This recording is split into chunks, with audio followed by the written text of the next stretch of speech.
I'm heading along the South African coast to a place called Pinnacle Point.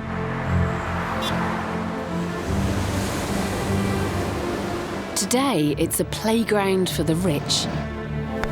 But during the construction of this golf course, archaeologists discovered something amazing deep beneath the fairway.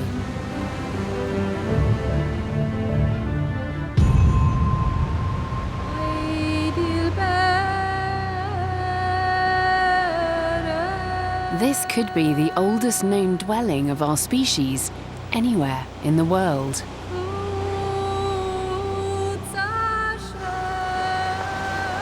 So this is where you've been digging? This is the oldest part of the cave. What are the dates here then as we go down through these layers? These layers date from 130 to 167,000 years ago. It's just so incredibly ancient. It's amazing. Did you know how important what you were excavating really was? Not until we got those dates. But yeah, amazing, stunning.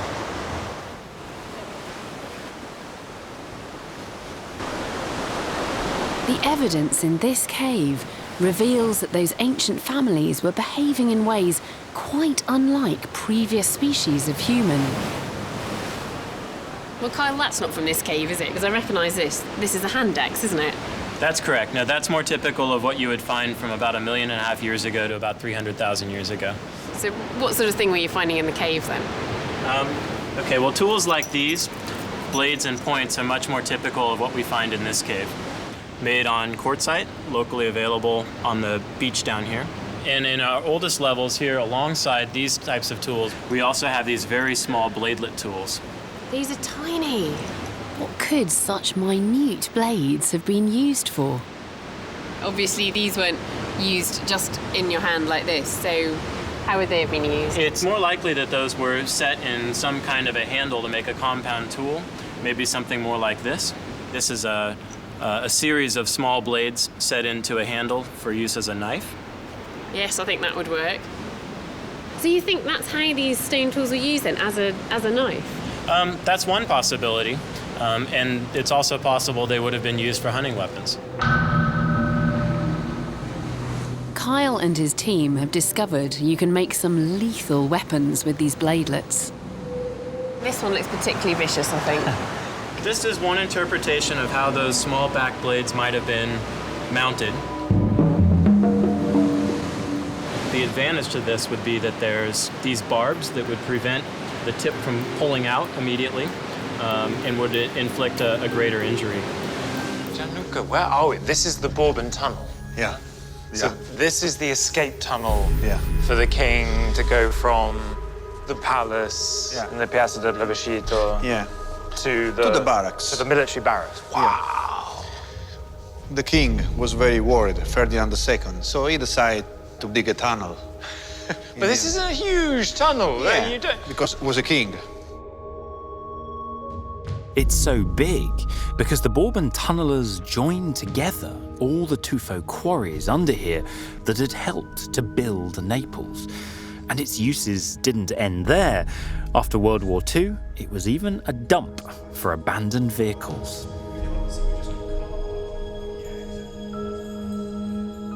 As our scanning team begins the task of making sense of this labyrinth, we're going to look at what went on down here during the Second World War. Come with me, I want to show you something from the World War II. A bomb shelter. Naples was the most bombed Italian city in World War II. It's estimated that Allied raids killed more than 20,000 people. Look there. We have found the beds, the original. And the toys for children. Oh. Look, come in me. You can read alarm, 26 April 43. And here, noi vivi. We are still alive.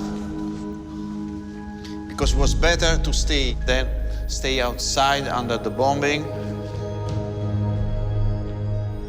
Nearly 200 kilometers of tunnels were cleared and electricity cables laid to cater for the hundreds of thousands of Neapolitans forced to shelter from Allied bombing.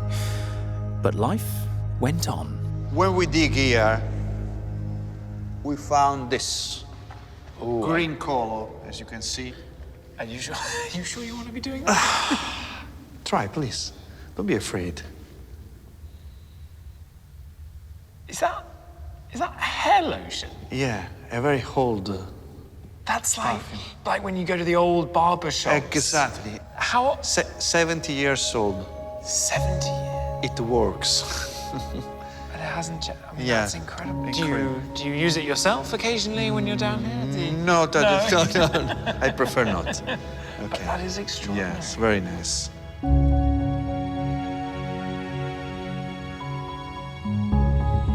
I love the fact that this tunnel was originally built to save one man, a king. It never did, but it ended up saving thousands of people as a bomb shelter during the Second World War.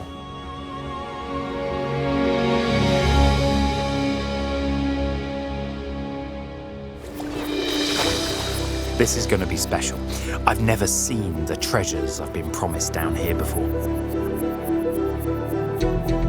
This is Baiae's Lost Harbour, where the notorious Caligula is said to have reacted to a prophecy that he would never be emperor until he rode on horseback across the water of the bay by tethering 4,000 ships together from this harbour wall and trotting across.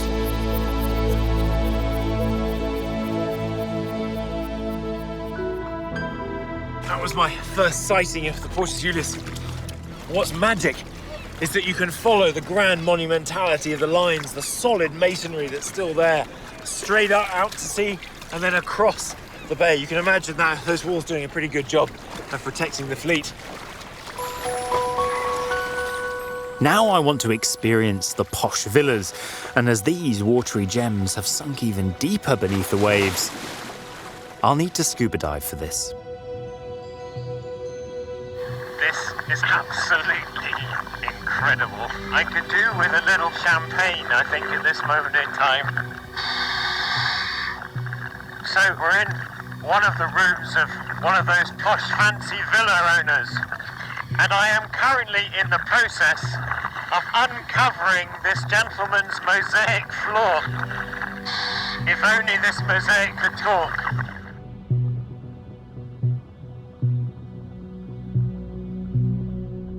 The mosaic floor isn't the only treat. The statues in this Roman villa are now faithful replicas so that enthusiasts can still share the magic of this lost world. There was a wonderful story that in this dining room there was a channel of seawater that the plates of exotic food floated on around the diners. It was the Yosushi moving belt of the ancient world. So there's a wonderful irony that now this is itself underwater, and the fish that once graced the tables now rule supreme down here. I absolutely love it. This is the first time that I've been able to see this underwater world. Lost in time, wrapped in silence, as the sea levels have risen and the earth has fallen. What a great place to experience. Wow, look at this. So is this the front door? Yeah, so now we're entering from the east side to the solar temple of Neo-Sera from the 5th dynasty. And here is exactly the main entrance. It's a corridor, big corridor, coming, we're close, we don't see the sun yet. No. And suddenly you come out here in the courtyard and you have the sun, shocking you. Once this temple was bustling with people making offerings and priests performing ceremonies. Look at this. This is the floor. Let's climb up. This is actually what they'd be walking on. My goodness. And Were they walking or were they on their knees? It is written in the walls just behind there and there. You have to be on your knees, in fact. It is exactly like the pilgrimage. That pilgrimage culminated in offerings for the sun god Ra, delivered to the central altar. This is the original from 4,500 years ago. Here we shall come with the main offering, and there we shall put it here. In the middle, you see this round circle. This is Ra. This is Ra. The temple dedicated to Ra was a religious focus and an important source of wealth. The offerings were redistributed to the thousands of people who lived and worked here. I mean, bringing offering is paying taxes. Well, we are today, we pay all taxes, so that's how it works. What I've really understood is the fact that the sun is so central to the entire Egyptian worldview, and right here it's utterly manifest in such a simple form. Looking at that table, that offering table, you can see it, the sun right in the middle. It's the center of everything, it's the bringer of life, it's the creator.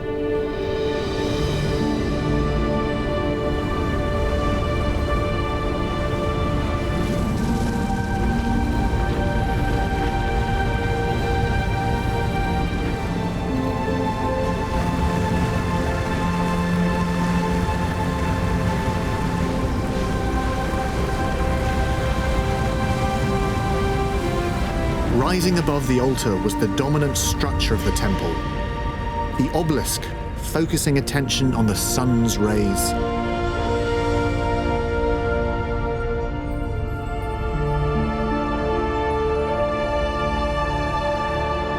This was Old Kingdom architecture at its best. Simple and striking. I've come to the heart of the Campi Flegrei, to the Roman town of Baiae, for my very own introduction to the underworld. In ancient Roman times, this was known as the agora, or the workplace of Hephaestus, of Vulcan, the god who worked with fire and lava to create the great weapons of the gods themselves. Hercules was supposed to have come here and defeated the Titans. And you can imagine them seeing this all around them. Boiling lakes of mud at over 200 degrees C, sulfuric streams spewing into the air. This was where the Romans came to get just as close as one would ever want to do to the underworld. I'm working with a team of speleologists. They're going to take me into a man-made tunnel that, when it was discovered in the 1960s, was thought to be the mythical entrance leading to the River Styx. I'm quite looking forward to this journey into the underworld. In the ancient Greek and Roman myths and stories, it's only the mad, the bad, and the utterly heroic that decide to make this journey.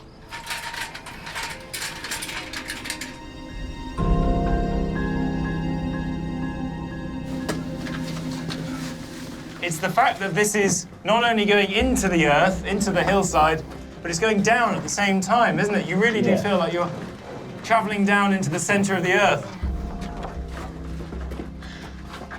It does feel like being in somebody's armpit.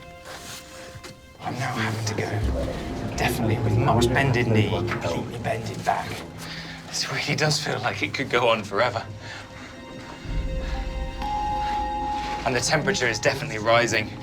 The geothermal energy of this incredible area of the world, so seismically active, so on the edge of tectonic forces that have shaped this landscape. You're going down at the same time, down, down, down.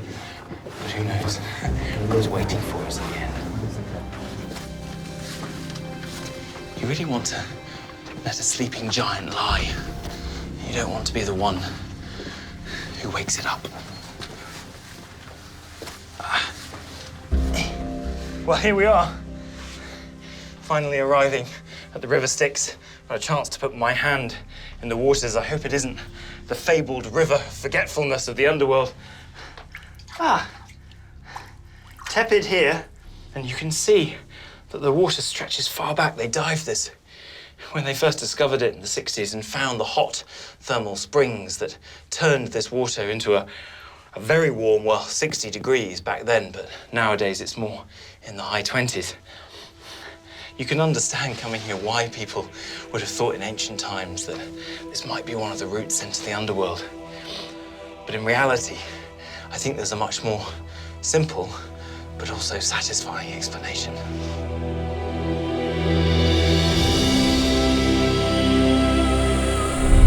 The ancients thought it was easy to get into the underworld, but much more tricky to get out.